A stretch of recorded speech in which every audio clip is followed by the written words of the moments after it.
Welcome to Wish I Had Known, the show where hindsight meets insight.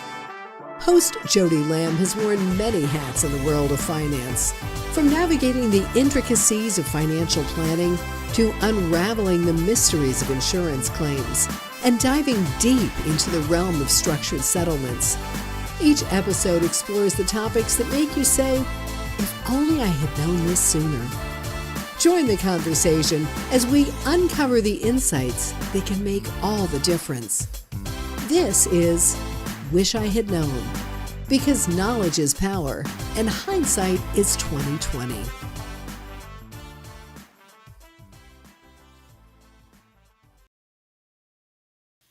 Welcome to another episode of Jodie's One Question, where we talk about the one question or one topic that you're interested in and our subject matter experts are loving to share with us. Today we're joined with Jennifer, CEO and founder of Quantum Insurance Services and of WOW. Jennifer, are you ready for your one question today? So ready. I can't wait. This is so much fun. Love it.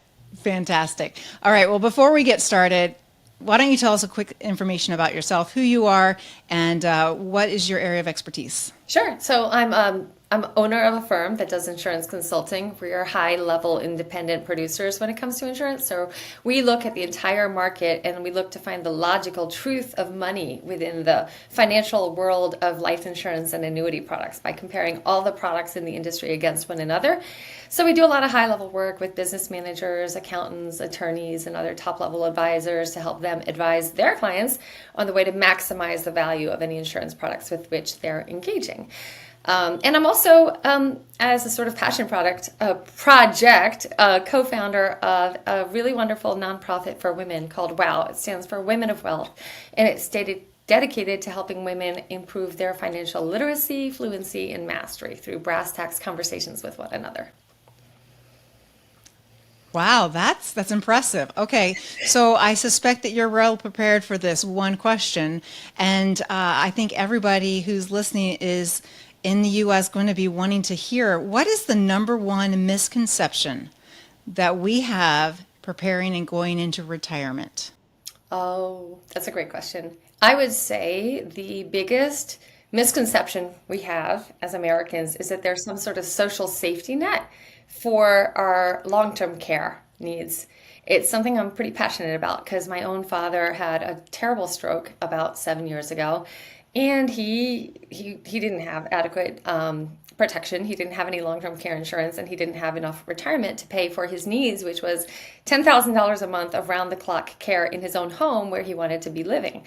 And unfortunately, the baby boomers are only just beginning to hit that peak period of time where long-term care becomes more likely. And so the demand for long-term care is increasing, which is increasing cost because you know the laws of supply and demand. So what most people don't realize is that in 30 years, the average cost of long-term care is going to be $1.3 million per person. And Medicare doesn't cover it. And you're kind of on your own in this country as to what you're going to do. And it's like this giant tsunami of future problems just waiting to hit the fan. So it's really important for people to get good information and try to incorporate a long-term care strategy into their retirement portfolio. What happens if they don't put that in place today? What's their alternative later? Well, that's a really good question, Jodie. What happens is 75% of the time, let's just say, the woman in the family, it's usually the daughter-in-law, whatever, ends up having to lose hours and hours of years and years too of time and become the in-home caretaker for a sick and elderly relative. So it's really well documented. 75% of in-home caretakers that are non-paid are women. And the average woman ends up losing about 2.5 years of time out of her career taking care of somebody. It's devastating. And it's just this kind of untalked about burden that women are about to face at some point in their lives unless they've planned to protect either their own elderly relatives and or themselves. That's a burden that they'll end up passing along to somebody else too. So it's just one of those things where, I'm in risk management.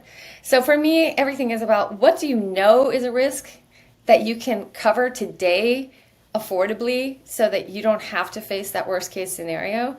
And I'm a little bit obsessed with this, that no one seems to be knowing about this. And I wouldn't say no one. I mean, I get calls every single day. Hey, my financial advisor told me I need long-term care. Can you help me? And the answer is, of course, yes.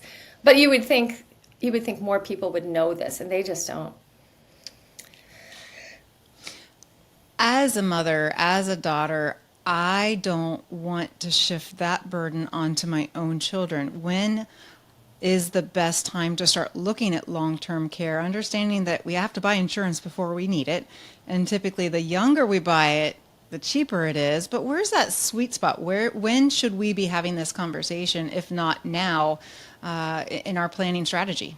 Great questions. So if you're going to buy traditional long-term care, you probably want to do that in around the age of 50. It's like you better do it, or it's going to get really cost prohibitive, and you may not be able to afford it. And it's also getting harder and harder to get approved for long-term care because the insurance carriers, they're no dummies.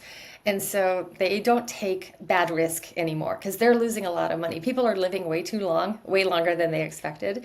So if you've like sneezed recently, or I mean, I'm kind of exaggerating, but I'd say right now for traditional long-term care, about 1 out of every 3 clients I'll take to the market can actually get approved. So if you wait a little too long, you have too much in your medical history that impacts your ability to even buy the product. So I'd say max age 50, you should be having conversations. Now, there are also these really interesting hybrid products that have evolved that are life insurance products with long-term care riders baked right in, which personally I love because there's a lot of really cool things about them. And if you're going to do one of those, you can start them anytime. You can start them as early as 30, and the sooner you do it, the better, because it allows that death benefit, which is also your long-term care benefit, to grow over time on your behalf. So then the sooner the better, and the younger the better, because you know the time value of money. So if we want to find out more about this, Jennifer, how do we reach you? How do we find you? And what does the process look like going forward? Oh, sure. Well, we do, a lot of being insurance nerds for people. And if you ever have a question about insurance, I encourage anyone and everyone to reach out to Quantum. Quantum Insurance Services can be easily found. Our website is www.quantuminsuranceservices.com. If you go there, there's like a little contact us button, and it really brings you right to our consultants who are, trained like me, intelligent like me, and commissions agnostic, which is really important. We're not here to sell, we're here to advise. And we work with every carrier that has an A rating or better in the entire country. So you have access to a universe of products that's much larger than if you go to just, your New York Life or your Northwestern Mutual agent or your State Farm agent. And it's a really great way to help find the more affordable way to get the protections that you need. So you can try us there. You can give us a call at 424-286-2481. We actually do have phones still. And you can always email me personally at jennifer@teamqis.com. I love it. As one insurance nerd to another, I appreciate you. Thank you so much for joining us in another one question topic. I think long-term care is absolutely something that we need to make sure that we are addressing in our retirement planning. You're absolutely right. I had the mistake of thinking that that was something I could cover with my employer-sponsored plan. And not only you're telling me that's not the case, but it's also not covered by Medicare, and that's a huge financial exposure that we all need to be aware of. Thank you so much for sharing. Do you have any final parting words that you wish to share? Yes, thank you. Jodie, thank you for helping people learn important things. It's such a complex subject. And also, thank you for being an insurance nerd in the industry. As you and I both know, only about 2% of top-level insurance nerds in this country are female. So congrats to you. And thank you for being a fellow insurance nerd who happens to be female. Cheers to you, my friend. Wish you all the best. Thank you so much for joining us today. Thank you. Welcome to Wish I Had Known, the show. Thanks for listening to today's episode. Please like, share, and subscribe so you can hear all of Jodie's chats, so you don't have to say, Wish I Had Known.